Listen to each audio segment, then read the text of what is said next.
عروس خردسال در ولایت بغلان بعد از تحمل 1 سال شکنجه و عذاب در خانه شوهرش نجات یافت. چهره افسرده و زخمهای دست و پا و صورت و بدنش نمایانگر آن بود که این دختر 14 ساله خیلی عذاب کشیده و خانه بخت جز مهنت و مصیبت چیزی دیگری برایش نبوده است.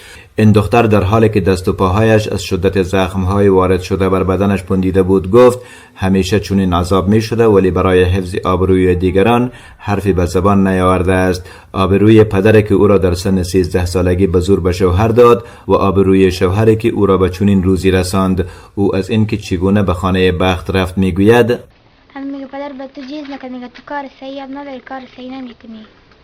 لیوارم شوی ما سیخ داغ کرد، پشت کمر ما داغ کرد کمر ما. میای ما شوی مکان سرم بگذاره چی خانه مرا کشاله کرد. این دختر مادر ندارد و پدرش که معیوب است در ولایت دیگری زندگی می کند. این عروس خردسال به خبرنگاران گفت به دلیل اینکه جهیزیه مناسب نیاورده شوهر و ایورش لطکوب و چنان شکنجه و عذابش میکردند که از زندگی بیزار شده است. شوهر این دختر که او نیز خردسال و 16 ساله می باشد میگوید به دلیل نافرمانی از او لطکوبش میکرده است. او میگوید من برایش میگفتم نماز بخوان، خود را درست نگه کن، ولی او توجهی به حرفهای من نمیکرد و به همین دلیل چند باری لطکوبش کردم که واقعا پشیمان هستم.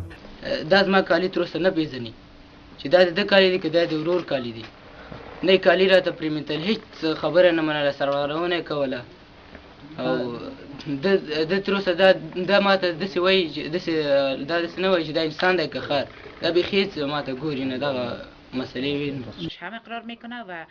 خدیجه یقین رئیس امور زنان ولایت بغلان که زخمهای بدن این دختر را مشاهده کرده است میگوید ظلم بی اندازه صورت گرفته و آنها حتما دادخواهی میکنند. تمام وجودش معلوم میشه، آثار و علائم لطکوب مشاهده میشه. حتی قراره که ما دیدیم یک مرمی هم اصابت کرده در پایش و مویای سرش کنده شده که چنانچه او هم پیش است و تمام وجودش لطکوب شده و هیچ جای از این دختر به حساب آباد نیست.